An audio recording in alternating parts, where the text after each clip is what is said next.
আমার চ্যানেলে স্বাগত। আজকে আমি একটা ছাতু রান্না করব। ভিডিওটা প্রথম থেকে শেষ পর্যন্ত দেখতে থাকুন। এই হলো বাঁকুড়ার কুরকুরে ছাতু। এই ছাতু বাঁকুড়ায় ছাড়া কোথাও পাওয়া যায় না। এই ছাতু আজকে আমি রান্না করব। এখন গোটা আছে, আমি কুটব, আপনাদের দেখাই। ভালো, এই কালো খারাপ, হ্যাঁ এগুলো কালো। এই দেখুন, এইভাবে আমি সব ছাতুগুলো কুটে নেব।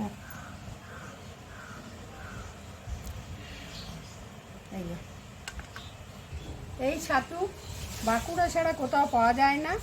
আমি আমার ভাইপোকে দিয়ে আনা করছি। আমার ফুল ভাইকে বলেছিলাম এনে দিতে, ও এনে দিয়েছিল। আমার ভাইপো নিয়ে এসছে।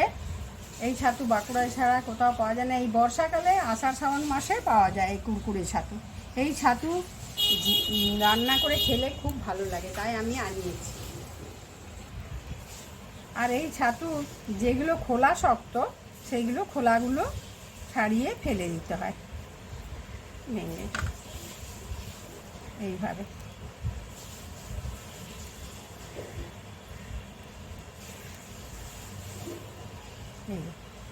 ফেলে দিতে হয়। আর যেগুলো খোলাগুলো নরম, সেগুলো এইভাবে খোলা শুদ্ধ কেটে নিচ্ছি। এইভাবে সবগুলো কেটে নেব। আমার ছাতু মানে কোটা হয়ে গেছে, আর হলুদ জলে একটু ভিজিয়ে রেখেছি। এবার আমি হলুদ জল থেকে তুলে নিচ্ছি, তারপর ভাজবো। জল, এত জল রয়েছে সারা জল। এবার আমি কড়াইয়ে তেল দিচ্ছি। এবার আমার তেল গরম হয়ে গেছে, এই যে হিং দিচ্ছি। অল্প হিং দিলাম। হিংটা একটু গরম হলে তেলে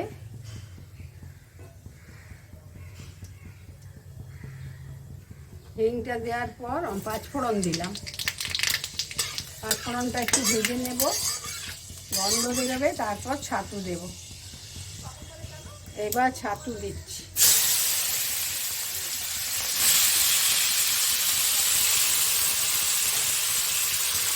এবার ছাতু দিয়ে আমি কিছুক্ষণ ভেজে নেব। অল্প একটু নুন দেবো, দিয়ে ছাতুটা ভেজে নেব। অল্প একটু দিলাম, তাহলে আমি এখানে সর্ষে রেখেছি, সর্ষেতে নুন আর লঙ্কা দিয়ে বেটে রেখেছি। এখানে দুটো পেঁয়াজ কুচি রেখেছি, এখানে ঝিঙে রেখেছি কুটে। দেখুন, আমার ছাতু ভাজা হয়ে গেছে। এবার আমি ছাতুগুলো তুলে নিচ্ছি। সুন্দর করে ভেজে নিয়েছি, এইভাবে ভেজে নিতে হবে। ছাতু ভাজার পরে একটু তেল ছিল, আর আরও অল্প তেল দিয়ে, আর তেল গরম হয়ে কুচোনো আছে, এগুলো দিয়ে দিই। এগুলো একটু ভেজে ঝিঙেটা দিয়ে দেবো। আমার পেঁয়াজগুলো ভাজা হয়ে গেছে, দেখুন হালকা করে ভেজে নিয়েছি। এবার এতগুলো ঝিঙে দেবো না, এই যে ঝিঙেগুলো দিচ্ছি। কটা ঝিঙে বলতে পারবো না, তাই 2 বাটি ঝিঙে দিলাম। ছাতু যেহেতু খুব বেশি নয়, তাই এই ঝিঙেটা দিলাম। দিয়ে একটু নুন দেবো, হলুদ দেবো, জিরে গুঁড়ো দেবো, ধনে গুঁড়ো দেবো। এখন ভেজে নেব। অল্প হলুদ গুঁড়ো দেবো, কেননা সর্ষে বাটাতেও একটু হলুদ গুঁড়ো দেওয়া আছে, আর ছাতু ভাজার সময় দেওয়া আছে। আর নুনও অল্প দিলাম। আর 1/2 চামচ জিরে গুঁড়ো দেবো,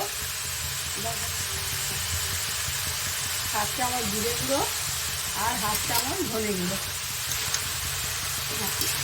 দিয়ে এবার একটু ভেজে নেব। এই ছাতু শুধুমাত্র বাঁকুড়াতেই পাওয়া যায়, আর অন্য কোথাও পাওয়া যায় না। এই ছাতু চাষ করলে হয় না। এটা এই আষাঢ় শ্রাবণ মাসে মাটি ফুটে বেরোয়, তাই একে কুরকুরি ছাতু বলে। এই ছাতু ঝিঙেটা আমার একটু ভাজা হয়ে গেছে, কিন্তু ঝিঙে যতই ভাজি জল তো বেরোচ্ছে, একটু জল আছে। আর এবার আমি এই কুরকুরে ছাতুগুলো এর মধ্যে দিয়ে দিলাম।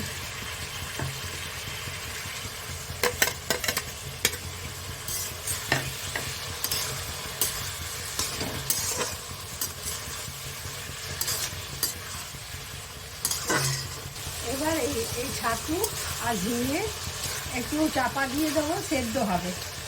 তারপরে আমি সর্ষে বাটাটা দেব। এই ছাতু এবার চাপা দিলাম, মাঝে মাঝে নাড়বো। আর এই ছাতু খেতে আমাদের খুব ভালো লাগে, কেননা আমরা বাঁকুড়ায় থাকতাম তো, আমার বাঁকুড়ার বাপের বাড়ি। আর এখানে তো ছাতু পাওয়া যায় না, এই ছাতু এটা চাষ করলে হয় না। আর এই ছাতু ভাতের সাথে, রুটির সাথে, সবের সাথে খেতে খুব ভালো লাগে। ঝিঙে ছাতু হয়ে এসছে। এবার এই সর্ষে বাটা, হলুদ, নুন, লঙ্কা গুঁড়ো দেওয়া আছে, এটা ঢেলে দিলাম। মশলাটা বাটা ছিল, দিয়ে দিলাম। এই যে আমার ঝিঙে দিয়ে কুরকুরে ছাতু রান্না হয়ে গেছে, দেখুন কেমন সুন্দর হয়েছে। অনেকের বাঁকুড়ার কাছেই বাড়ি, তারা এইভাবে রান্না করে খেয়ে দেখবেন, খুব ভালো লাগবে। আপনারা আমার ভিডিওটাকে লাইক করবেন, শেয়ার করবেন, আমার চ্যানেলটাকে সাবস্ক্রাইব করবেন, আর ফেসবুক, ইনস্টাগ্রামে আমাকে ফলো করবেন। দুটোরই লিঙ্ক ডেসক্রিপশন বক্সে দেওয়া আছে। আর আপনারা আমার পাশে থাকবেন, অনেক অনেক করে শেয়ার করবেন।